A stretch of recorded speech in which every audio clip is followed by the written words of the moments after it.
Hello guys, we are back with our next lecture. In this lecture, let us go through the next question. Okay, so this question belongs to GATE CSC 2008 guys.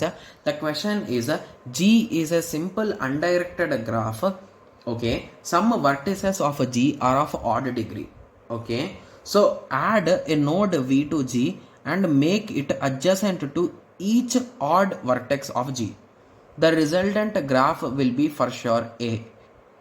Okay, so basically what they are saying is so we are having a particular graph in which one of its vertex or some of its vertexes are having a degree odd. So here degree is 1, here degree is 1, here degree is 2. So what they told after that is take one particular vertex, a new vertex, and connect it to the previous two.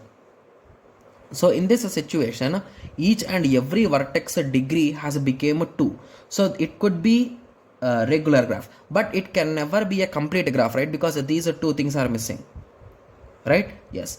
And when it comes to Hamiltonian graph, so what does a Hamiltonian say? Hamiltonian is a bit opposite to Euler. So what he says is we should visit each and every vertex.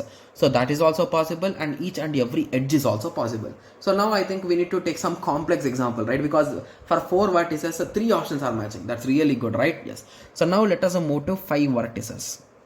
Okay. Okay. So it should at least have odd, right? Yes.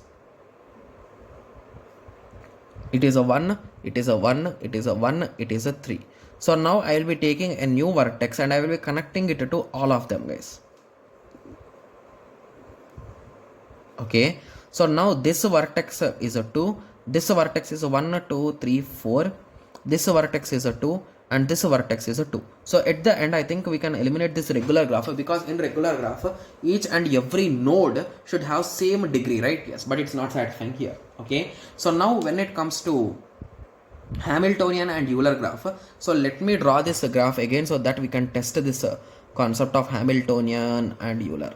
Okay, so the thing with respect to Hamiltonian is we can start at any vertex and we should visit each and every vertex, guys. So I'll be starting from here, visited, but I cannot come back and I cannot visit. Hence this is not an Hamiltonian graph. Let us test for Euler graph, guys. Okay, so I think Euler graph is possible for this. So let me go in the same path. So what Euler says that each and every edge should be visited. Yeah, successfully we have started here, we have ended here. So it is a Euler graph. So the final conclusion is D is the correct answer. It's a quite interesting and easy question, right? The question is not that much tough, guys. The only thing is you should take some proper examples so that you will eliminate options step by step. And don't try to eliminate all the options with one example. Don't think that much. Take some small example, eliminate one option, take one more example, eliminate other options. That's it. Got it? Yes. So I hope everyone got a clear idea with respect to this question. So in the next lecture, let us continue with the next question. Thank you. Thanks for watching. Like, share and subscribe for more awesome videos like this. Thank you.